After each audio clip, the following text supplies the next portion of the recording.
नमस्कार मेरे प्यारे बच्चों, कैसे हैं आप सभी। दोस्तों, अभी हम लोग परसों आपके साथ लाइव आए यूट्यूब पर और आप लोगों से हमने सजेशन मांगा कि क्या चीज़ हमें शुरू करनी चाहिए यूट्यूब पर आप लोगों के लिए। तो आप लोगों का सुझाव था कि सर एमबी बुक शुरू करवा दीजिएगा और इस सीरीज़ को जारी रखिएगा जिससे कि हम लोग अपने एग्ज़ाम्स में अच्छे नंबर ला सकें। दोस्तों, एमबी बुक अब इतना बड़ा होता जा रहा है, इसके इतने सारे वर्जन्स मेरे पास आ चुके हैं। सो मैंने सोचा कि इसको कहाँ से शुरू करवाया जाए, कहाँ से नहीं। तो मैंने इसको शुरुआत करने की कोशिश की है 2022 के सेट से, यानी कि बिल्कुल लेटेस्ट सेट से मैंने इसको कराना शुरू किया है, जिसका आप सेट नंबर 1 आज देखेंगे। यस दोस्तों, ये रहेगा आपका सेट नंबर 1 इसमें 2022 का। उसके बाद में आप लोगों को यहाँ से set number 2, set number 3, set number 4 जिस तरह से भी चलता रहेगा हम लोग उसको जारी रखेंगे। सो यहाँ आज की वीडियो में हम लोग आपको कुछ क्वेश्चन सोल्व कराने वाले हैं जो आपके एग्जाम्स में आए हुए क्वेश्चन पेपर हैं बच्चों। ये आज का जो सेट पेपर है ये आपका सीजीएल एग्जाम में आया हुआ है, सीजीएल प्री में। और बहुत शानदार बुक बच्चों, और सभी एग्जाम्स में काम करेगी। आपका स्टेनो, सीपीओ, सीजीएल, इन सभी एग्जाम में आपका काम करेगी। सीएचएसएल, एमटीएस, जितने भी एग्जाम्स हैं इन सभी में काम करेगी। दूसरी बात बच्चों, सवाल यह है कि एमबी करी क्यों जाए, एमबी करना क्यों उद्देश्य है बच्चों। जब आप लोगों ने किरण कर लिया हमारे पास पूरा का पूरा पेड बैच में, सो किरण क्यों करिए, एमबी क्यों करी जाए। देखिए बच्चों, जिन बच्चों ने भी हमारा एक कोर्स बाय किया हुआ है किरण का, उसके बाद एमबी करना क्यों जरूरी बनता है, जरा इसको सुनिएगा ध्यान से। देखिए, किरण में जो है मटेरियल बहुत वाइड स्तर पर दिया हुआ है, यानी कि उसमें मटेरियल को सारा इकट्ठा किया गया है। लाइक कॉमन एरर एक साथ, सेंटेंस इंप्रूवमेंट एक साथ, फिल इन द ब्लैंक्स एक साथ, ये सभी कुछ एक साथ दिया गया है। एमबी बुक में क्या दिया गया है, पूरा पूरा पेपर पैटर्न है। तो आपको एक पेपर को कैसे सोल्व करना है, कितनी स्पीड लेके चलनी है, क्या मेंटेन करके चलना है, क्या आपका पॉइंट ऑफ व्यू होना चाहिए, किस क्वेश्चन को कैसे सोल्व करना है, कौन सा क्वेश्चन ऑप्शन सोल्व होगा, कौन सा क्वेश्चन मेथड से सोल्व होगा, कौन सा क्वेश्चन हमें छेड़ना ही नहीं है। तो ये सब चीज़ें हम लोगों को पकड़नी है एग्जाम के दौरान, तो इसलिए एमबी आपको करनी चाहिए। और मैं आज आपको एमबी में यही तरीका बताने वाला हूँ कि हम लोगों को ये पेपर सोल्व करना किस तरह से है, चीज़ों को हमें पकड़ना किस तरह से है। ओके दोस्तों, सो मैं यहाँ पे शुरू करूँगा अपनी कहानी को बहुत शानदार तरीके से। आप लोगों का साथ चाहिए मुझे बस। दोस्तों, आप इसी तरह से लाइक करते रहिएगा, शेयर सब्सक्राइब करते रहिएगा, हौसला मिलता रहेगा। मैं कंटिन्यू वीडियोस की अपलोड करता रहूँगा। आप लोगों को सिर्फ हौसला बढ़ाने के लिए चाहिए मुझे, बाकी काम मेरा। यस, आप लोग मेरे साथ जुड़े रहिएगा इसी तरह से ही। सो दोस्तों, यहाँ पर हम लोग शुरू करते हैं अपनी कहानी को। यहाँ पर सेट आपके सामने आ रहा है कुछ इस तरह से, क्योंकि ये मैंने बुक से ही फोटो लिया है जिससे कि आपको थोड़ा सा आसानी हो जाए देखने में भी और समझने में भी। ये सेट 1 है पूरा, एमबी बुक से 2021 इस पे छपा हुआ है। बता दूँ मैं आपको बच्चों यहाँ पे, क्योंकि एमबी बुक उस ईयर से एग्जाम में छापती है जिस ईयर ये वैकेंसीज आपके अनाउंस हुई थी। यस, जिस ईयर ये सोल्व हुआ था उस ईयर नहीं, जिस ईयर ये वैकेंसी अनाउंस हुई थी उस ईयर से काम चलता है। अब दोस्तों, यहाँ पर जो पहला क्वेश्चन आप देख पा रहे हैं, यहाँ पर ये पहला ही क्वेश्चन आपके सामने आ चुका है बच्चों, वो इसका अच्छा क्वेश्चन है। अब इसे करने का आपका क्या सेट रहना चाहिए जब आप पेपर देने जाएंगे, क्या आपका माइंड सेट होना चाहिए इन क्वेश्चंस को पढ़ने के लिए, मैं आपको बता दूं बच्चों। देखिए, ये आपके जितने भी हैं, चाहे वॉइस चैप्टर हो चाहे स्पीच, ये 2 चैप्टर आपके ऐसे हैं जिनमें आपके अच्छे खासे मार्क्स बन सकते हैं एग्जाम के अंदर। खासकर कुछ बड़े एग्जाम्स हैं जहाँ पर जैसे कि आपका सीजीएल मेंस हो गया, सीपीओ मेंस हो गया, स्टेनो का एग्जाम हो गया। इन एग्जाम्स में लगभग ये आपके दोनों मिलाकर के अगर बात करूं तो ये 50-50 नंबर तक भी दे जाते हैं। यस, आप चाहूँगा 500 लिख देता गलती से। और स्टेनो के अंदर ही आपका 100 नंबर पेपर में 20 नंबर तक आपको दे देगा। और ये सीएचएस में देख लो आप लोग, ये आप जो पेपर दे रहे हैं सब बैठ करके, ये 25 नंबर का पेपर है और 25 नंबर के पेपर में आपको 4 नंबर ये फ्री के मिलने वाले हैं बच्चों। तो 4 मार्क्स कम नहीं होते हैं बच्चों, बहुत होते हैं। इनको एक्टिव से पैसिव और जो डायरेक्ट इनडायरेक्ट जो है इनको, ये आप एग्जाम में अगर आप इनको बनाने बैठ जाएंगे, मतलब अगर आप सोच रहे हैं ऐसा कि मैं डायरेक्ट से इनडायरेक्ट बना दूंगा और मैं एक्टिव से पैसिव बना दूंगा, तो आप ऐसा गलत ही सोच रहे हैं बच्चों। मतलब बिल्कुल नामुमकिन है एग्जाम्स में आए हुए डायरेक्ट इनडायरेक्ट का एक्टिव पैसिव को बनाना, बहुत नामुमकिन कार्य है। तो यहाँ पर आपको क्या करना होगा बच्चों, इनको जो है आपको रेस से बाहर निकालना होगा। आपको वो निकालना होगा जो आपका रेस से बाहर है, जिसका कोई उम्मीद है ही नहीं कि आपका आंसर हो सकता है। अब रेस से बाहर निकालने के लिए क्या है कि भैया आपके पास बेसिक रूल होने चाहिए। बेसिक रूल्स क्या है बच्चों, आपको पता होने चाहिए कि इज़ेएमआर को कैसे बदलते हैं, फर्स्ट फॉर्म को कैसे बदलते हैं, सेकंड फॉर्म को कैसे बदलते हैं। ये बेसिक कॉन्सेप्ट आपके पास में होने चाहिए। अगर ये बेसिक कॉन्सेप्ट आपके पास में है बच्चों, तो आप लोग बहुत अच्छे से इस पर कमांड बना सकते हैं। अब बेसिक कॉन्सेप्ट अगर मैं यहाँ पढ़ाऊंगा तो थोड़ा समय लग जाएगा, लेकिन मैं रूल्स के साथ आपको क्लियर करता हुआ चलूंगा, क्योंकि अगर सभी टॉपिक के बेसिक कॉन्सेप्ट क्लियर करूंगा तो बहुत समय लग जाएगा। इसके लिए आप हमारा या तो सिर्फ डायरेक्ट, अगर आप मेरे साथ यहाँ से एमबी करना शुरू करना चाह रहे हैं, तो या तो डायरेक्ट आप हमारा सिर्फ पीडीएफ नोट्स ले लीजिएगा। जो कि बहुत सस्ते में सिर्फ 99 रुपीज़ में है, ओनली 78 रूल में हमने कंप्लीट ग्रामर अपना कवर किया है। अब आप कहेंगे सर 78 रूल बहुत कम होते हैं बच्चों। 78 का मतलब ये है कि हमने रूल्स को मर्ज करते हुए पढ़ाया है बच्चों। मर्ज करते हुए मतलब यही रूल आपका नाउन में हो रहा है, प्रोनाउन में हो रहा है, वर्ब में हो रहा है, टाइम एंड टेंस में हो रहा है, सब जगह कैसे यूज हो रहा है ये मैंने एक साथ मर्ज करते हुए पढ़ाया है। या तो वहां से ले लीजिएगा, या फिर आप हमारा पूरा ग्रामर कोर्स जिसमें हमने पूरी ग्रामर पढ़ाई है, साथ में चैप्टर वाइज प्रैक्टिस कराई है। मेरा शुरू से ही मोटिव रहा है, जब से मैंने अपना पढ़ाना शुरू करा इंग्लिश को, हम लोगों का फोकस रहा है प्रैक्टिस पर। जब तक आपको प्रैक्टिस करनी नहीं आएंगे तब तक आपको रूल्स अप्लाई करने नहीं आएंगे। और जितने भी हमारे बच्चे सिलेक्ट हुए हैं उन सबको इसका बहुत लाभ मिला है। आज भी एक बच्चे से बात हुई है, हमारे बहुत ही पुराने स्टूडेंट विमल मित्तल, जो कि सिलेक्ट हुए हैं आज, उनका काफ़ी समय बाद फोन आया था। तो उनका भी कहना ये था कि सर प्रैक्टिस वास्तव में मस्ट है, और आप जितनी प्रैक्टिस कराते हैं इतना कोई कराता भी नहीं है। सो वो मेरे साथ लॉकडाउन में जुड़े थे, और लॉकडाउन में हम लोगों ने बहुत मेहनत की यूट्यूब चैनल पर। सो ये सब चीज़ें हैं बच्चों। तो चलिए देखते हैं बच्चों, यहाँ पर एक बड़ा प्यारा सेंटेंस आपके सामने आ रहा है, she handles all task efficiently. मुझे यहाँ पर जो दिखाई दे रही है, मुझे दिखाई दे रही है वर्ब, साथ में उसमें दिखाई दे रहा है मुझे एस या ईएस। जब मुझे वर्ब में ऐसे दिखाई दे रहा है तो आपको समझ जाना चाहिए कि मुझे इज एम आर चाहिए। क्या चाहिए? इज एम आर, साथ में चाहिए third form. Is am are plus third form आपको चाहिए। अब जरा यार ढूंढिएगा पहले कि इज एम आर और थर्ड फॉर्म है कितनों में। मैं यहाँ देख पा रहा हूँ कि पहले वाले में इज एम आर तो है, लेकिन बीइंग दे दिया है, ये रेस से बाहर हुआ। अगले वाले में वोजवर दे दिया है, जबकि वोजवर आना ही नहीं है, रेस से बाहर हुआ। उससे नेक्स्ट में आपका हैज हैव दे दिया है, रेस से बाहर हुआ।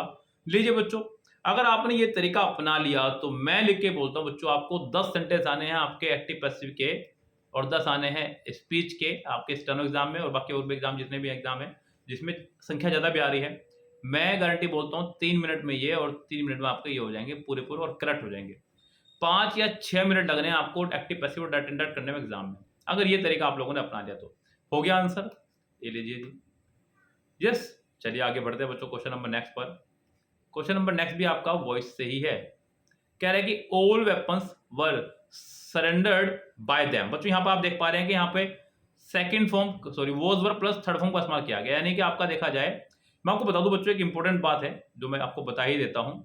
ये आप जो देख रहे हैं बी, ये अंग्रेजी का मालिक है बच्चों। क्या अंग्रेजी का ये मालिक है, और इसने काम करने के लिए अपने सर्वेंट यानी कि नौकर रखे हुए हैं, और इसके 5 नौकर हैं पूरे। कितने नौकर बच्चों? उसके 5 नौकर हैं। वो आपके इज, एम, आर, वोज और वर, ये 5 इसके सर्वेंट हैं। ये पहले इन्हीं को काम करने के लिए भेजता है, जब इनसे काम नहीं होता तो फिर पूछ जाता है बीन या बीइंग बनकर। मुझे थोड़ा छोटा इसलिए लिखना पड़ रहा है क्योंकि मेरे पास जगह की थोड़ी तंगी है, इसलिए मैं साथ साथ बोलता चला जाता हूँ, जिससे कि आपकी कोई स्पेलिंग या फिर कोई शब्द जो है छूट ना जाए। Be, been, being, is, am, are, was, were, ये 8 लोगों का परिवार है बी की फैमिली से, और सारी कहानी यहीं से ही है बट एक्टिव पैसिव की।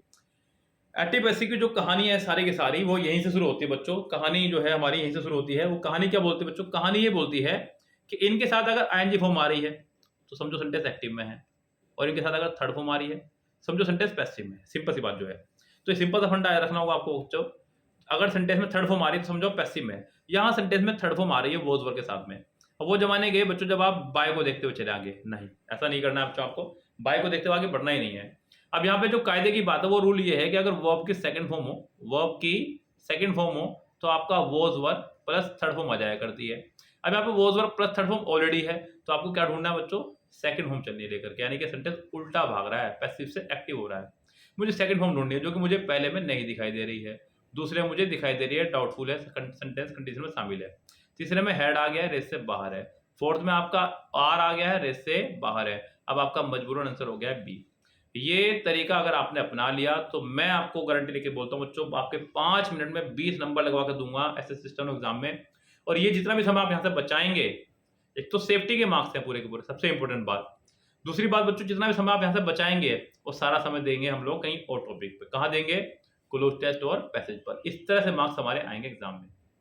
इस तरह से 70 मिनट में हम लोग पूरा सिलेबस अपना कवर करेंगे। तो ये 70 मिनट आपके पास नहीं है बच्चों, ये 70 मिनट आपकी जिंदगी के मिनट है, ध्यान रखना।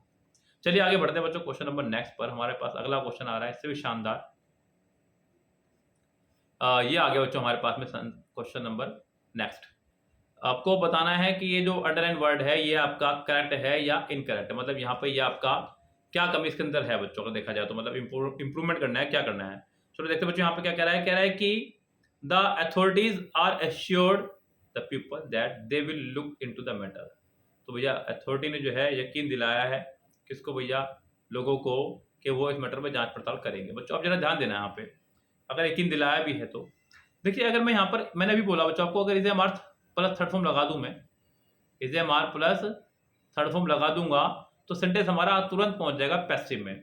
और अगर पैसिव में पहुंच जाएगा तो बच्चों पैसिव में यूं ही नहीं कि आप कोई भी सेंटेंस पैसिव बना देंगे। पैसिव में पहुंचाने के लिए बड़ी पंगे करने पड़ते हैं भैया। पैसिव का मतलब है कि सेंटेंस हमारा, देखिए दो तरह के सब्जेक्ट हुआ करते हैं, मैं आपको बता दूं बच्चों की कहानी छोटी सी, ये छोटी सी कहानी आपको सुननी पड़ेगी मेरे मुंह से। दो तरह के सब्जेक्ट हुआ करते हैं, एक तो होता है डूअर, एक होता है रिसीवर। डूअर और रिसीवर। डूअर मतलब बच्चों कोई काम को करने वाला, बिल्कुल डायरेक्ट कोई पर्सन, लाइक मैंने कोई काम किया मैं डूअर हूँ, आपने कोई काम करा आप डूअर है। लेकिन कोई काम ऐसा जो कि हो ही नहीं सकता था हमारे बिना, वो रिसीवर है। जैसे कि मैंने आपसे कल कहा बच्चों के भैया स्कूल जो है 2 जुलाई को खुलेगा, अब स्कूल खुद तो खुलेगा नहीं, स्कूल को कोई खुलेगा ही जा करके, तो ये आपका रिसीवर सब्जेक्ट हो गया, the school will be opened. ये सेंटेंस पैसिव में ही बनेगा, एक्टिव में सेंटेंस बनेगा ही नहीं। तो यहाँ पे बहुत सारी चीजें ऐसी हैं। दूसरी बात यहाँ पर जो एक इंपॉर्टेंट चीज आ रही थी निकल के बाहर, वो आ रही थी यहाँ पर कंजक्शन। ये जो आप देख पा रहे हैं दैट यहाँ पर एज ए कंजक्शन काम कर रहा है। क्यों कर रहा है भैया, दैट के बाद भी सब्जेक्ट है, वर्ब है, दैट से पहले भी सब्जेक्ट है, वर्ब है। अगर किसी भी दिए गए वर्ड के दोनों तरफ आपके वर्ब आ जाए, क्या आ जाए बच्चों, वर्ब। वर्ब यानी कि VERB जो आप बोलते हैं वर्ब, वही आपका वर्ब है। किसी भी सेंटेंस के दोनों तरफ अगर वर्ब आ जाए तो समझ जाओ कि वो दिया गया वर्ड नहीं है, वो कंजक्शन बन चुका है। क्या बन चुका है, कंजक्शन बन चुका है। तो बच्चों यहाँ पे कंजक्शन है। जब कंजक्शन के बाद चल रहा है बिल्कुल सिंपल सेंटेंस, पैसिव में चल ही नहीं रहा है, तो कंजक्शन से पहले भी सेंटेंस चलेगा सिंपल, प्रेजेंट बनेगा ही नहीं, पैसिव बनेगा ही नहीं, तो ये आपका यहाँ से गलत हुआ। हालांकि ये बात अच्छी करी उसने कि इज ए मार लगाया, अगर वॉज वर्ड लगाता तो ये वैसे ही वैसे बाहर होता, क्योंकि आगे विल आ रहा है। अगर आगे वुड होता तो पीछे वॉज वर्ड आता। अब यहाँ पर यही समस्या बचा, अथॉरिटीज को देखते हुए हैज नहीं लगा सकता, हैव लगाना पड़ेगा। हैव बीन लगाऊंगा तो वही बात हो जाएगी बच्चों, बी की फैमिली प्लस थर्ड फॉर्म। आपको तो बच्चों जहां बी की फैमिली प्लस थर्ड फॉर्म दिखाई दी, आप समझ जाना कि तुरंत ही सेंटेंस पैसिव जा रहा है भैया। तो ये भी रेस से बाहर हुआ, यहाँ भी गलती मत कर देना। तो सेंटेंस का आंसर जो हमारा हो जाएगा बच्चों, वो हो जाएगा सेकंड पूरी तरह से करेक्ट। सो उम्मीद करता हूँ कि आपको ये खूब अच्छे समझ में आ गया होगा। अभी और जो कमी रह गई है वो आप बताइएगा। यस, आगे बढ़ते हैं बच्चों क्वेश्चन नंबर नेक्स्ट पर। क्वेश्चन नंबर नेक्स्ट पूछ रहा है कि भैया आपको बताना है इसका एंटोनिम्स। मोडेस्ट का बताना है एंटोनिम्स। बच्चों मोडेस्ट का जो मतलब होता है हिंदी में, वो होता है विनम्र। क्या होता है हिंदी में इसका मतलब, विनम्र यानी कि अच्छे स्वभाव वाला व्यक्ति, कोई विनम्र। अब बच्चों यहाँ पे मेरे थोड़ा सा हिंदी ऐसी है, मतलब मुझे नहीं पता कैसे लिखा जाता है विनम्र, मैं बोल रहा हूँ बस आप लिख लीजिएगा, ठीक है जी, है विनम्र। अब यहाँ पे जो और वर्ड है हमारे पास, पहला वर्ड है बच्चों गलम। यस, गलम का मतलब होता है बच्चों कोई उदास रहने वाला व्यक्ति, बहुत ही सुस्त सा, उदास सा, दुखी सा रहने वाला कोई पर्सन। उसके बाद बच्चों अगला वर्ड है सलन। सलन का मतलब यही है जो मुंह फुला बैठा हो, कोई उदास हो, नाराज हो, कोई खफा हो आपसे। अनहैप्पी माने भी उदास, दुखी। उससे अगला वर्ड है बच्चों कंसाइडेड यानी कि घमंडी। क्या होता है इसका मतलब, घमंडी। बच्चों एक तरफ एक व्यक्ति है विनम्र स्वभाव का, मतलब ऐसा कोई व्यक्ति जो लोगों से बोल के चलता हो, लोगों से बोल के राजी रहता हो, तो बोलते हैं बच्चों विनम्र स्वभाव का है। और एक तरफ ऐसा व्यक्ति है जो बहुत घमंडी टाइप है, लोगों से बोल कर राजी ना रहता हो, हमेशा अपनी अकड़ में रहता हो एक, कि मैं भी कुछ हूँ। सो इस तरह के व्यक्ति को हम लोग बोलते हैं कंसाइडेड, और यही इसका होगा आंसर भी, बिकॉज आपको बताना है इसका एंटोनिम्स। कोई बात लीजिए, आपके पास आंसर आ चुका है, इसका आंसर है डी, पूरी तरह से करेक्ट। बच्चों सीजल का पेपर है ये, सीजल के पेपर में सभी कुछ है आपको यहाँ देखने को मिलेगी। आपको सिनोनिम देखने को मिलेंगे, एंटोनिम देखने को मिलेंगे, इडियम्स, वन वर्ड, सब्स्टिट्यूट, सारा कुछ आपको देखने को मिलेगा बच्चों यहाँ पे पेपर सेट में। बहुत कुछ है पेपर में देखने के लिए। और बच्चों आगे बढ़ते हैं, कह रहे द स्टडी ऑफ अर्थक्वेक। जो अर्थक्वेक का स्टडी करता हो, यानी कि भूकंप वगैरह का अध्ययन करने वाला, उसको क्या बोलते हैं बच्चों। पहला वर्ड है हमारा जियोलॉजी। क्या बच्चों पहला वर्ड हमारा जियोलॉजी। जियोलॉजी तो बच्चों आपको पता है, जियो मतलब भूगोल, यस, और लॉजी मतलब स्टडी। तो भूगोल यानी कि धरती वगैरह के बारे में कुछ अध्ययन करना, हमारा पृथ्वी के ब्रह्मांड के बारे में। जियोग्राफी मतलब उसी तरह से भूगोल वगैरह ही। अगला बच्चों टोपोग्राफी। क्या बच्चों हमारा टोपोग्राफी, तो बच्चों किसी स्थान पर पृथ्वी की संरचना वगैरह। और यहाँ पे सिस्मोग्राफी आपका हो जाएगा, सिस्मोलॉजी, भूकंप संबंधित ही है बच्चों का। चलिए आगे बढ़ते हैं बच्चों क्वेश्चन नंबर नेक्स्ट पर। नेक्स्ट है हमारा, आपको फिर वही सेंटेंस को इंप्रूव करना है कि सेंटेंस में क्या हमारे प्रॉब्लम रहने वाली है। चलिए मैं देख पा रहा हूँ यहाँ पर कह रहा है कि अ टाइग्रेस। यहाँ पे हाँ थोड़ी गलती कर सकता है बच्चा, अगर देखा जाए तो यहाँ बच्चा कुछ गड़बड़ी कर सकता है। वो गड़बड़ी क्या हो सकती है बच्चे की तरफ से, वो गड़बड़ी हो सकती है बच्चे की तरफ से, उसे लग रहा है कि यहाँ पे एस या ईएस आ रहा है, और एस या ईएस आ रहा है तो ये प्लूरल हो गया है। ये एक बहुत अच्छा क्वेश्चन है। देखिए बच्चों क्या है तरीका, यही तो होता है तरीका से, बात तो ये है एग्जाम में क्वेश्चंस को देने का ही तो तरीका है। वरना तो वो कहते हैं ना नॉर्मली, एक आम भाषा में बोल देते हैं कि बस इसी के तो पैसे हैं, वरना हम भी तुम्हारे जैसे हैं। सो यही आपके पैसे हैं भैया। देखा जाए तो एग्जामिनर को मैं इस क्वेश्चन के लिए तो भैया 10 आउट ऑफ 10 मार्क्स दूंगा, पूरे के पूरे 10 आउट ऑफ 10 दूंगा। बहुत अच्छा दिमाग लगाया यहाँ पे, एक नया बच्चा तो कंफ्यूज होगा।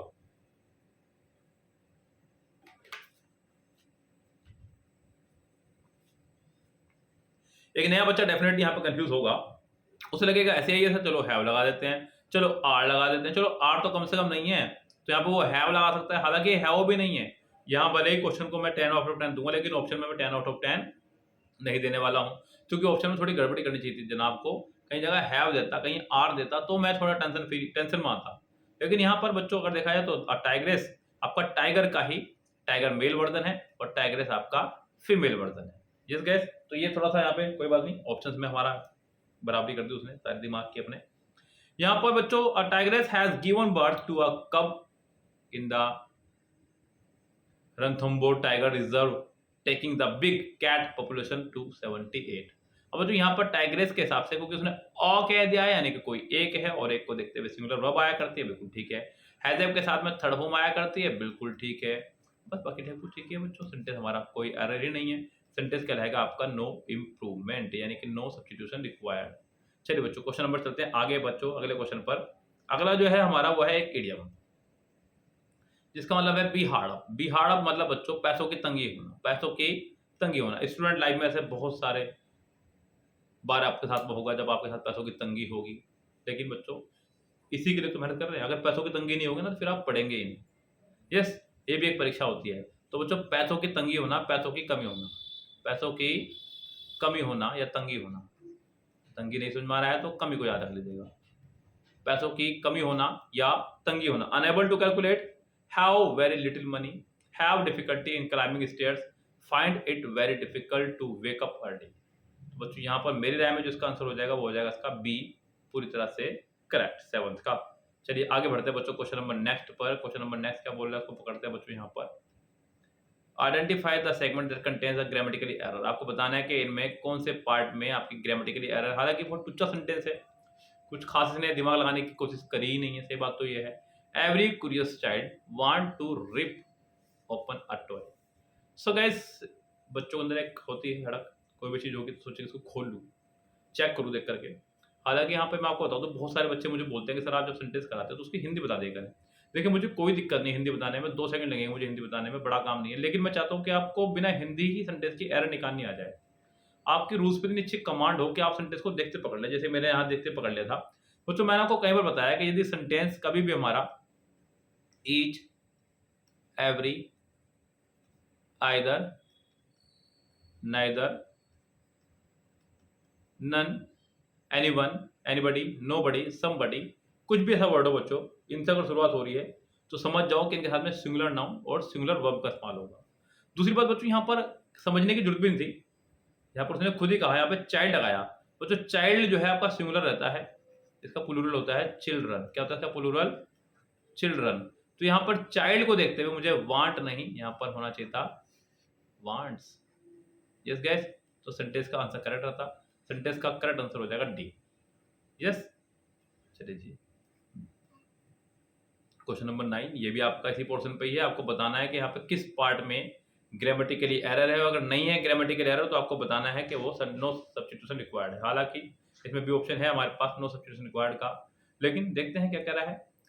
कह रहा है कि it was the very well directed film and we enjoyed it, यानी कि बहुत ही वेल डायरेक्टेड फिल्म थी और हमने इसको खूब एंजॉय किया। बच्चों यहाँ पर आप लोग एक चीज देख रहे हैं कि यहाँ पर मैं यहाँ पे शुरुआत करूँ अगर यहाँ से इट से, तो इट हमारा एक सिंगुलर सब्जेक्ट है, सिंगुलर वर्ब उसके साथ आया करती है, यहाँ मुझे कोई आपत्ति नहीं। मुझे आपत्ति हुई यहाँ से शुरू, ये फिल्म हमारा नाउन हो गया, नाउन से पहले आ गया वो हो गया एडजेक्टिव, एडजेक्टिव से पहले आ गया वो हो गया एक एडवर्ब, फिर उससे पहले आ गया भैया ये आपका फिर से एक और एडवर्ब।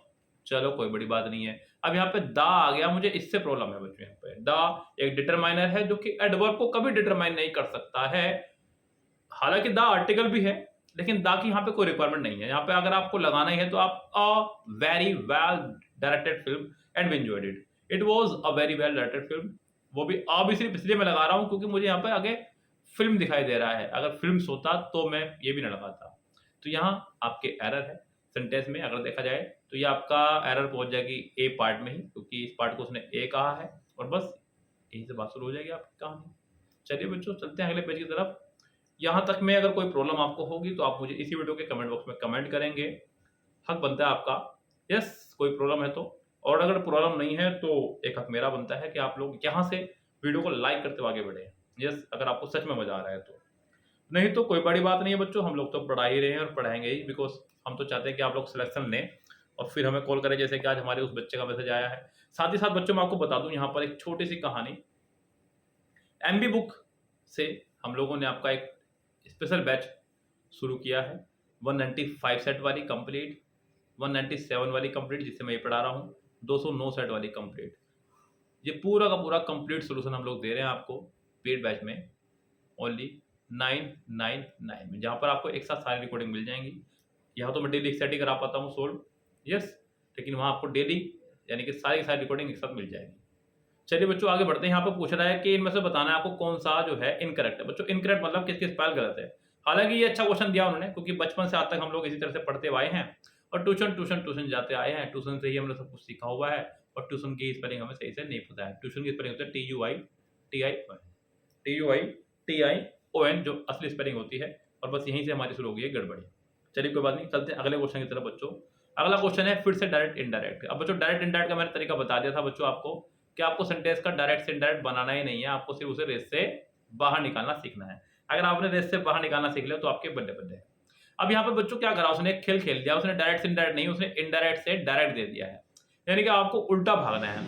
यहाँ के लिए मैं फिर वो कहूंगा बच्चों बेसिक रूल्स का होना बहुत जरूरी है आपके हाथ में। और बेसिक रूल मैं आपको हर वीडियो में बताऊं, ये तो बिल्कुल असंभव सी बात है। बहुत सारे बच्चे बोलते हैं सर बेसिक कॉन्सेप्ट बताते हुए चला करो। अब इतना बेसिक कॉन्सेप्ट भी मैं नहीं बता सकता बच्चों यहाँ पर, क्योंकि एक आधा रूल हो तो चलो बताया जाए, पूरा डायरेक्ट इनडायरेक्ट को मुझे यहाँ पे बताना पड़ेगा, एक्सप्लेन करना पड़ेगा, तो थोड़ा समय ज्यादा लग जाएगा। तो इसके लिए मैं आपको सलाह ही दूंगा कि आप यहाँ से मेरे साथ जुड़ के गए, यहाँ से ही जब अगर आप पढ़ रहे हैं तो आप कम से कम ग्रामर पीडीएफ नोट्स तो ले ही लेना। बाकी अगर आपके बेसिक कंप्लीट हैं, अच्छे से हैं, तो कोई जरूरत भी नहीं है, अच्छे से रहिए। He asked me when I had booked the flight ticket। बच्चों यहाँ पे had प्लस थर्ड फॉर्म मुझे दिखाई दे रहा है, और had प्लस थर्ड फॉर्म जो है आपका आया करता है सेकंड फॉर्म में। किसमें आया करता है बच्चों? सेकंड फॉर्म में। अब सेकंड फॉर्म कितनों में आपको ये भी देखना चाहिए, जैसे कि यहाँ देख रहा हूँ तो यहाँ पर डू आया है, जिससे बाहर है। डिड मुझे दिख रहा है सेकंड फॉर्म में, हर इसमें शामिल है। आर हमारा सेकंड सॉरी इजम आ रहा है, ये भी इससे बाहर है। ये पहले से आपका हेड आया हुआ, और वैसे भी स्ट्रक्चर ये गलत है। स्ट्रक्चर क्या बोलता है कि WH फैमिली के बाद में, WH फैमिली के बाद में पहले हेल्पिंग वर्ब आएगी, बाद में सब्जेक्ट आएगा। लेकिन यहाँ पर उसने पहले सब्जेक्ट दे दिया, बाद में हेल्पिंग वर्ब दे दी। ये स्ट्रक्चर वैसे ही गलत हो गया है, तो ये वैसे ही रेस से बाहर है। अब आपके पास मजबूरी बन जाएगी क्या? बी लगाने की, और बी आपका आंसर भी होगा। ये लीजिए, बी आपका करेक्ट आंसर हो गया बच्चों। आगे बढ़ते हैं बच्चों। अब बच्चों यहाँ पे अगला क्वेश्चन है, कह रहा है कि if the economy fails this year it reflect badly on the government. टूचा सेंटेंस है बिल्कुल। देखिए इसी तरह के सेंटेंस एग्जाम में आ जाएं तो बल्ले बल्ले हो जाए, आएंगे क्यों नहीं। अब बच्चों आपको लगता है कि यार नहीं ये नहीं आएंगे सेंटेंस एग्जाम में, पहले बहुत सारे बच्चे बोलते हैं कि सर पहले एग्जाम का लेवल बड़ा लो रहता था, वो समय जमाना गया। भैया जमाना कहाँ से चला गया, कौन सा है मुझे बताइए आप। मैं खुद यूट्यूब पर ही और अपने ऑफलाइन बैच में भी मैं अब तक लगभग पिछले 35 ईयर्स के प्रैक्टिस सेट सोल्व करवा चुका हूँ, कम से कम 35 ईयर्स के। MB, किरण, मिरर मिला करके तीनों में मैं 35 ईयर्स के सोल्व करा चुका हूँ। मुझे आज तक ऐसा कोई बदलाव ग्रामर में नहीं दिखाई दिया कि पहले पेपर आसान आया करता था और हार्ड आने लगा। थोड़ा वोकेबलरी को अगर हम लोग बदलते तो बात रहता है, और वोकेबलरी का हार्ड और इजी कुछ होता नहीं है। अगर आपको याद है तो वो इजी है, और याद नहीं है तो सबके लिए हार्ड है। अगर मुझे कोई वर्ड याद ना रहे यहाँ पर तो मेरे लिए भी टफ है, सिंपल सी बात है। चाहे भले मुझे यहाँ पर 13-14 साल हो गए पढ़ाते हुए, तो ये बातें मायने नहीं रखती हैं। आप कितना सीख के जा रहे हैं मायने ये रखता है। ये सिर्फ एक बहाना होता है अपना को संतुष्ट करने का कि अब पेपर बड़े हार्ड आ रहे हैं। हाँ पेपर हार्ड आ सकते हैं, मैथ का आ सकता है हार्ड, उसको लेंथी कर दिया जाए, और उसमें भी अगर आपकी तैयारी है तो नहीं हार्ड आएगा वो। पैसेज को हार्ड किया जा सकता है, चलो मैंने मान लिया, लेकिन और सब चीजें ग्रामर का पोर्शन आपका वही रहने वाला है, कुछ चिंता ना करें। अब यहाँ पे ध्यान दो, इकोनॉमी को उसने कहा इकोनॉमी, तो बच्चों यहाँ पे उसने सिंगुलर सब्जेक्ट लगाया, सिंगुलर वर्ब लगाई, बिल्कुल ठीक है, कोई दिक्कत नहीं। दिस ईयर लगाया, दिस आपका बच्चों क्या है, डेमोन्स्ट्रेटिव प्रोनाउन है दिस, और आपका डेमोन्स्ट्रेटिव एडजेक्टिव भी है। दिस के साथ में सिंगुलर नाउन का इस्तेमाल होता है, हाँ जी वो भी है, सिंगुलर नाउन भी आपका दिया गया है, चलिए ये भी कोई दिक्कत नहीं है। फिर आपका आ गया यहाँ पे इट आपका एक प्रोनाउन है, और इसके साथ में सिंगुलर वर्ब आया करती है। यहाँ पर रिफ्लेक्ट नहीं, यहाँ पर रिफ्लेक्ट्स होना चाहिए था, तब जाके सेंटेंस हमारा करेक्ट होता है। या फिर रिफ्लेक्टेड करूँ, रिफ्लेक्टेड कर नहीं सकता बिकॉज सेंटेंस प्रेजेंट में चल रहा है। तो यहाँ पर आपका इस पार्ट में गलती हो गई है, और ये गलती हो जाएगी हमारी ए पार्ट में ही।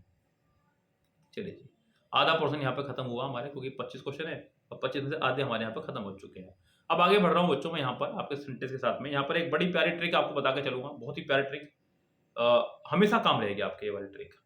कह रहा है कि the increasing concern about the climate change point two the need for enhance effort towards that sustain growth. अब बच्चों यहाँ पर एक बहुत ही प्यारी सी चीज, मतलब कोई मीनिंग नहीं निकालना है, कुछ नहीं करना है, नो टेंशन, आगे बढ़ना है दबा करके बहुत तेजी से। बच्चों यहाँ मुझे ये दिखाई दे रहा है वर्ड, देखिए जब भी कोई फिल इन द ब्लैंक्स आया करता है ना बच्चों, तो फिल इन द ब्लैंक्स में बहुत बड़ा रोल प्ले करता है उसके पीछे वाला वर्ड और उसके आगे वाला वर्ड।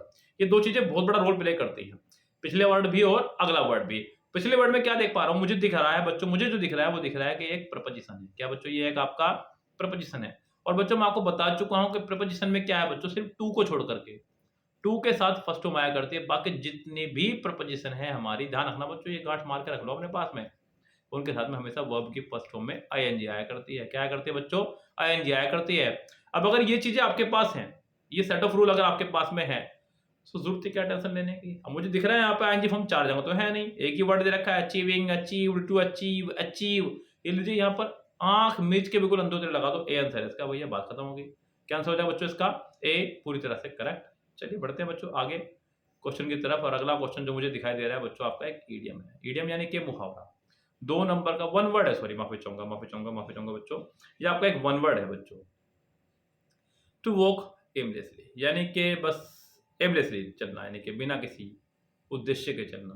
एमल, एमल, एमल बच्चों ध्यान दीजिएगा, एमल यानी कि बी यहाँ पर साइलेंट रहेगा और ये इसका आंसर भी होगा बच्चों, यानी कि बिल्कुल आराम से टहलना, बहुत तसल्ली से टहलना। क्रोल यानी कि रेंगना आपका बच्चों, क्रोल माना हो जाएगा रेंगना। अगला जो है वर्ड आपका स्प्रिंट, स्प्रिंट का मतलब होता है बच्चों बहुत तेजी से चलना, और स्लिसर का मतलब होता है रेंगते हुए चलना, रेंगते हुए चलना, इसका मतलब रेंगना ही है। कोई जानवर वगैरह भी लगाते हैं, इसका मतलब रेंगते हुए चलना। नॉर्मली बोल देते हैं लोग बहुत आराम से चलते तो क्या रेंग रहा है चींटियों की तरह, तो इस तरह से बोल देना बच्चों। चलिए आगे बढ़ते हैं। अब देखिए जैसे कि अगला वर्ड मैं देख पा रहा हूँ, ये है अच्छा वर्ड, इससे कह सकता हूँ कि पेपर हार्ड आया आपका, ठीक है नहीं है। तो यहाँ से क्या है बच्चों के, ये थोड़ा सा हार्ड वर्ड है। अब यहाँ पे इसको बताना है आपको, साइनो, साइनो का मतलब होता है सेम मीनिंग बताना है। ऑस्टेंशियस का मतलब होता है बच्चों दिखावा करने वाला, बहुत ऐसा कोई व्यक्ति जो शो आउट करता हो किसी चीज को। लाइक भाई साहब के एप्पल का ही फोन ले लिया है, एप्पल का ही उसने कानों में लीड ले ली है, एप्पल का ही उसने हाथ में बैंड ले लिया है, वॉच ले ली है, इस तरह से शो आउट करने वाला, तो उसका सिनोनिम हो जाएगा शो भी, यानी कि पहला ही आंसर आपका हो जाएगा करेक्ट। और बाकी सभी वर्ड आपके ऊपर टुच्चे टुच्चे दे गए, टेस्टफुल, सडन यानी कि अचानक, क्विक माने तेजी से, तो इसका आंसर आपका हो जाएगा बच्चों ए, पूरी तरह से करेक्ट। अगला जो इडियम है बहुत टुच्चा इडियम दिया गया है, in the same birth. In the same birth का मतलब होता है बच्चों सेम कंडीशन में होना।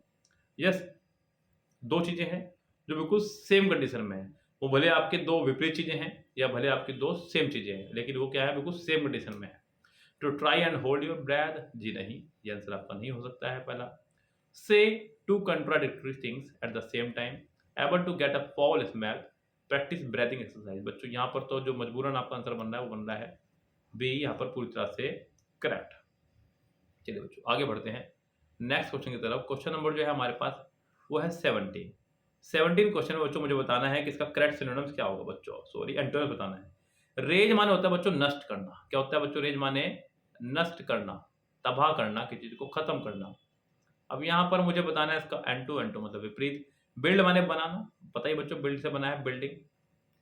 ईज माने ठीक, इसी से बना है डिजीज, इसका आगे जब डिस लग जाएगा, डिस का मतलब होता है उल्टा, और ईज का मतलब होता है ठीक, ठीक का उल्टा यानी कि बीमार। कंफर्ट मतलब आरामदायक, रूइन माने बर्बाद होना, ये तो उसका सिनोनिम्स हो जाएगा, ये साइन हो जाएगा। तो आपको बताना है एंटोनियम्स, तो एंटोनियम्स आपका हो जाएगा ए, पूरी तरह से करेक्ट। चलिए बच्चों चलते हैं क्वेश्चन नंबर नेक्स्ट की तरफ। क्वेश्चन नंबर नेक्स्ट है हमारा, अच्छा देख रहे हैं बच्चों आप लोग यहाँ पर, अभी तक यहाँ पर 3 वोकैबुलरी आ चुकी थी और एक वोकैबुलरी और आ गई, ठीक है नहीं है। तो यहाँ पे 5 वोकैबुलरी दे दिए, एक और आ रहा है नीचे भगा हुआ 19वें नंबर पर भी। तो बच्चों यहाँ पर है आपका रेशिलेट, यानी कि प्रतिक्रिया व्यक्त करना, कुछ किस चीज के बारे में कुछ पूछा गया तो आपने उसके बारे में कुछ रिएक्ट करना, प्रतिक्रिया व्यक्त करना, रिएक्ट करना यानी कि इस तरह से। और बच्चों यहाँ पे रिएक्ट भी आपको देख ही रहा होगा ऑप्शन में, व्यक्त करना। तो यहाँ पर क्लैप ताली बजाना, रिएक्ट करना, तो क्या यहाँ पे इसका आंसर हो जाएगा आपका रिएक्ट करना ही। यस, फेलिसिटेट का मतलब होता है बच्चों सुविधाजनक बना देना, ऐसे बना देना किसी चीज को फैसिलिटी दे देना, उसको बनाने के बाद फैसिलिटी से ही तो बना है बच्चों, फैसिलिटेट। यस, सुविधाजनक बनाना। रोटेट माने चक्रण, तो यहाँ पर आपका आंसर हो जाएगा बी पूरी तरह से करेक्ट। अगला क्वेश्चन जो है हमारे पास वो भी आपका है सिनोनिम्स। वर्ड है आपका अवॉइड। बच्चों अवॉइड का मतलब होता है रोक देना किसी चीज को, क्या करना, किसी चीज को रोक देना। परमिट मतलब सहमति, कॉन्फ्रंट, फेस, प्रिवेंट, तो बच्चों इसका आंसर आपको हो जाएगा प्रिवेंट करना, किसी चीज को रोक देना, क्योंकि सिनोनिम्स बताना है, एंटोनिम्स नहीं बताना है। आगे बढ़ते हैं बच्चों क्वेश्चन नंबर नेक्स्ट पर। क्वेश्चन नंबर नेक्स्ट में हमें बताना है कि ये जो अंडरलाइन पार्ट है इसमें किस पार्ट में एरर है, और एरर इतनी ज्यादा इजी दे दी है इसने कि क्या ही कहने। अब जैसे उसने शुरू में दे दिया नो वन, आइए मैंने ये बात थोड़ी देर पहले ही बताई, यदि सेंटेंस का सब्जेक्ट हमारा each, every, either, neither, none, anyone, anybody, nobody, somebody, everybody, ऐसा कुछ भी वर्ड हो जाए हमेशा सिंगुलर नाउन सिंगुलर वर्ब, और अगर इनके डायरेक्ट बाद वर्ब भी आ जाएगी तो वो भी सिंगुलर ही लगानी है। तो यहाँ पे वर्ड नहीं, यहाँ पे वोज होना चाहिए था। इसके भी ए पार्ट में आपके एरर हो चुकी है। चलिए दोस्तों अब बढ़ते हैं बच्चों आगे। यहाँ पर आगे मैं देख पा रहा हूँ कि यहाँ पर हमारे पास जो दिया गया है वो दिया गया है क्लोज टेस्ट। क्या दिया गया बच्चों, एक क्लोज टेस्ट दिया गया, उस क्लोज टेस्ट को आपको पढ़ना है और आपको आंसर देने हैं। ये रहा आपके सामने क्लोज टेस्ट बच्चों। ये थोड़ा सा मैंने ऐसा कर दिया है कि एक ही पेज पे दोनों आ जाए, जिससे कि आंसर बताने में दिक्कत ना हो। उम्मीद करता हूँ कि क्लियर दिख रहा होगा, और अगर नहीं दिख रहा है तो मुझे बताइएगा, अगली वीडियो में हम लोग इसको इम्प्रूव करेंगे। ऐसा इसलिए किया है जिससे कि आपको क्वेश्चन और आंसर जो है साथ साथ दिखाई देते हैं बच्चों। चलिए आगे बढ़ते बच्चों, क्वेश्चन नंबर नेक्स्ट पे हम लोग इसके क्या कह रहा है। देखिए क्लोज टेस्ट को सोल्व करने से पहले ये कहानी छोटी सुन लीजिएगा मेरी, बस इतनी सी आपको मेरी बात मान लेनी है, बाकी तो आप अब तक मान ही रहे हैं मेरी। पहले तो ये मान लीजिए मेरी कि अब हम क्लोज टेस्ट पे आ गए हैं, फटाफट से एक लाइक का बटन दबा दीजिएगा। लाइक का बटन कुछ इस तरह का होगा बच्चों, सीधे वाला दबाना, ये मत दबाना, और नहीं दबाना है तो मत दबाइए। देखिए हम तो पढ़ा ही रहे हैं यहाँ पे। क्लोज टेस्ट को पढ़ने से पहले दो चीज ध्यान दीजिएगा यहाँ पे। सबसे पहले आपको सब पढ़ना है, रीड करना है। रीड करने से क्या होगा बच्चों, आपको कहानी का जो है टेंस पता चल जाएगा। क्या पता चल जाएगा आपको, और फिर उसका बेस समझना है। क्या समझना है, उसका बेस समझना है कि स्टोरी हमारी चल किस बेस पे रही है, कहानी का बेस चल क्या रहा है। यस दोस्तों, चलिए यहाँ पे अगर मैं देख पा रहा हूं तो कह रहा है कि the rise in the Irrawaddy dolphin dash in Chilka can be attributed to the evictions of dash fish enclosures after thousands of hectares of Chilka Lake were made dash free. Irrawaddy dolphins were found unobstructed area for movement dash due to the COVID-19 lockdown last year. There were comparatively fewer tourist boats on Chilka Lake, which made it dash for dolphins to move from one part of the lake to the another. चलिए बच्चों, कहानी जो हो रही है, कहानी है हमारी मोस्टली पास में चली हुई है। दूसरी बात, कहानी चल रही है आपके चिल्का झील की। यहाँ पर ये बताया जा रहा है कि वहाँ पर जो है पानी वानी कम है और लोगों ने नाव चलानी बंद कर दी है, तो वहाँ पर मछलियों को जो है मौका मिल गया है। किस वजह से बच्चों, सिर्फ कोविड-19 की वजह से है। तो कोविड-19 में ये फायदा हुआ है मछलियों को, और ये नुकसान हुआ है आपका नाव चलाने वालों को, यहाँ बताया जा रहा है बच्चों। अब हमें इसी कहानी पर फोकस करते हुए आगे बढ़ना है, बस कुछ भी नहीं करना बच्चों, छोटा सा काम होता है क्लोज टेस्ट। इतना बड़ा मैटर नहीं है क्लोज टेस्ट बच्चों, बहुत बड़ा मैटर हो क्लोज टेस्ट, लेकिन बस आगे बढ़ते हैं। The rise in the Irrawaddy dolphins dash in Chilka can be dash. बच्चों यहाँ पर जो मुझे दिखाई दे रहा है ऑप्शन वो है पॉपुलेशन। पहला है पॉपुलेशन यानी कि जनसंख्या, दूसरा है आपका क्लैन यानी कि खानदान। मीनिंग लिख लीजिएगा, बड़ा प्यारा वर्ड है बच्चों, अच्छा वर्ड है आपके लिए, तो मैंने सोचा लिखवा दूं। कहते हैं ना कौन से खानदान से हो, लिख लो, ये तो मुझे पक्का पता नहीं पता होगा, मतलब ऐसा नहीं है, होंगे कुछ परसेंट बच्चे, लेकिन मैं उम्मीद लगा सकता हूँ कि मुश्किल से 5% बच्चे ऐसे होंगे जिनको मीनिंग पता होगा इसका। नेटिव यानी कि मूल निवासी, और इनहेबिटेंट का मतलब होता है बच्चों मूल निवासी। यस गैस, तो बच्चों यहाँ पे मैं आपको बता दूं सबसे पहले तो, जब भी हम लोग क्लोज टेस्ट शुरू कर रहे हो ऑप्शंस पर बहुत निगाह रखा करो बच्चों। नेटिव का मतलब होता है मूल निवासी, किसी जगह का बिल्कुल मूल निवासी होना, और इनहेबिटेंट का मतलब होता है मूल निवासी होना किसी जगह का। बच्चों यहाँ सबसे पहले क्लोज टेस्ट करते वक्त एक चीज का मेरे स्ट्रिक का ध्यान रखना, हालांकि स्ट्रिक का किसी रूल से कोई लेना देना नहीं है, बता दूं पहले आपको, ये सिर्फ बस एक्सपीरियंस पे मैंने बनाया इस रूल को, ट्रिक को। मतलब बहुत सारे प्रैक्टिस सोल्व कराए हैं, लगभग अब तक अगर देखा जाए तो कम से कम 200-250 क्लोज टेस्ट तो मैं यूट्यूब पे ही सोल्व करा चुका हूँ। और अगर बात 200-250 नहीं, 350-400 सॉरी, और अगर ऑफलाइन की बात करूँ तो पता नहीं कितने। तो बच्चों कभी भी ध्यान देना, अगर दो साइनोनिम्स अगर मिल जाए आपको, कितने बच्चों, देखिए मैं बता दूं बच्चों, ये जो सारी चीजें मैं आपको बता रहा हूँ, ये पहली वीडियो में थोड़ा सा लंबा लगेगा आपको, अगली वीडियो में और कम हो जाएगा। क्यों बच्चों, क्योंकि मैं पहली वीडियो में बता चुका हूँ। बाकी मेरी कोशिश रहती है कि मैं हर वीडियो में खुल के बताऊं, लेकिन अगर मुझे लग रहा है कि कोई रूल मैंने पिछले सेट में बताया तो मैं सोचता हूँ कि अगले सेट में ना बताना पड़े। कभी भी अगर सेंटेंस में दो सिनोनिम्स अगर आपके आ जाए, जैसे कि ट्रिक में बता रहा हूँ, तो अभी दोबारा नहीं बताऊंगा आपको मैं, किसी भी सेंटेंस में हमारे अगर दो सिनोनिम्स आ जाए तो कभी भी आंसर नहीं हो सकते हैं, और किसी भी क्लोज टेस्ट के ऑप्शन में अगर दो एंटोनिम्स आ जाए तो उनमें से कोई एक आंसर होगा। तो आपका ये और ये ऑलरेडी रेस से बाहर हो गए हैं, तो खानदान तो होने से रहा।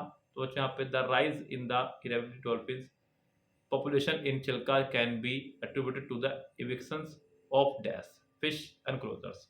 अब यहाँ पे हमारे पास में बच्चों वर्ड है अनवारंटेड, इलीगल, इलेक्टिमेट और अनकॉन्स्टिट्यूशनल। फिर से वही वोकेबलरी बेस बच्चों। यहाँ पे पहले हमारा अनवारंटेड, अनवारंटेड मतलब जिसकी जरूरत नहीं थी जी, अनवारंटेड मतलब जिसकी जरूरत ही नहीं थी। अगला वर्ड है हमारा इलीगल यानी कि अवैध, मीनिंग तो मत लिखो बच्चों में क्योंकि जगह कम है। उसके बाद अगला वर्ड है बच्चों हमारा इलेक्टिमेट का मतलब बच्चों अवैध, लेकिन ध्यान देना बच्चों यहाँ पे मैं बता दूं इलीगल का मतलब अवैध मतलब किस तरह से, इलीगल मतलब गैर कानूनी समझो एक तरह से आप लोग, वरना तो आप लोग इसको सेम ही लेके चले जाएंगे। गैर कानूनी मतलब जो कानून के दायरे में ना आता हो। चलिए मैं पूछूंगा अगला बच्चों हमारा इलेक्टिमेट यानी कि अवैध। कोई अवैध ये किसी ऐसे लगता है जैसे मान लीजिए कोई व्यक्ति की जो है अवैध संतान हो जाए उसके लिए। अनकॉन्स्टिट्यूशनल का मतलब होता है बच्चों ऐसी कोई चीज जो संविधान के अंदर ना हो। और यहाँ पर अवैध यानी कि इलेक्टिमेट का मतलब होता है बच्चों एक अवैध बच्चा, नाजायज बच्चा, उसके लिए लगता है बच्चों इलेक्टिमेट सन। उसके बाद में अनकॉन्स्टिट्यूशनल यानी कि संविधान की यहाँ पे कोई रिक्वायरमेंट नहीं है अगर देखा जाए तो यहाँ पर जो आंसर हो जाएगा मेरी तरफ से हो जाएगा इलीगल यानी कि करेक्ट हो जाएगा बी आंसर बिल्कुल सर। आगे बढ़ते बच्चों यहाँ पर after thousands of hectares of Chilka झील Chilka lake were made dash free were trespass free were confection free were intervention free were encroachment free. अब यहाँ पे फिर से बच्चों वोकैबुलरी बेस्ड हो गया हमारा। यहाँ पर बच्चों को वर्ड टू वर्ड मीनिंग जाना होगा बच्चों। पहला है आपका ट्रेसपास, ट्रेसपास मतलब होता है बच्चों गुजरने वाले लोग जो वहां से होकर के गुजरते हैं उसे बोलते हैं। उसके बाद बोलते हैं कॉन्फिस्केशन यानी कि जब्त करने वाले लोग। उसके बाद बच्चों आपका वर्ड है इंटरवेंशन यानी कि इंटरवेंशन का मतलब होता है बच्चों की तरह से अतिक्रमण कर रहा हूँ सॉरी, जो लोग बाधा पहुंचाते हैं उसके लिए। और अगला वर्ड है हमारा एनक्रोचमेंट यानी कि अतिक्रमण। तो यहाँ पर जब अतिक्रमण हो ही नहीं रहा था, मेड अतिक्रमण फ्री यानी कि लोगों का आवाजाही खत्म हो चुकी थी यहाँ से। तो मेरी राय में इसका आंसर हो जाएगा आपका डी ही पूरी तरह से करेक्ट। आगे बढ़ते हैं बच्चों क्वेश्चन नंबर नेक्स्ट पर। Irrawaddy dolphins found unobstructed area for movement. हाँ बिल्कुल, उनको अनऑब्स्ट्रक्टेड मतलब होता है कि मतलब कोई दिक्कत हो ही नहीं रही थी घूमने में उनको, बिल्कुल भी बिंदास वो घूम रहे थे जहां मर्जी घूमना चाहे। एरिया फॉर मूवमेंट डैश मतलब ज्यादा से ज्यादा उनको मिल रहा था, एरिया कहना चाह रहा है बच्चों। तो ऑप्शन हमारे पास में है वेर इज जी नहीं, मोर ओवर नेवरदलेस और हाउ एवर। बच्चों पहले तो आप इनके मीनिंग सुन लीजिएगा, अगर आपको इसको मीनिंग याद नहीं है तो बता दूं मैं आपको। मोर ओवर मतलब इसके अलावा, वेर इज मतलब जबकि। उसके बाद बच्चों हमारा वर्ड है नेवरदलेस, बच्चों नेवरदलेस मतलब इसके बावजूद भी, और यहाँ पे इसका मतलब भी इसके बावजूद भी। तो इसका आंसर हो जाए बच्चों मोर ओवर यानी कि बी इसका आंसर हो यहाँ पे पूरी तरह से correct. Moreover due to the COVID-19 lockdown last year there were comparatively fewer tourist board in Chilika lake which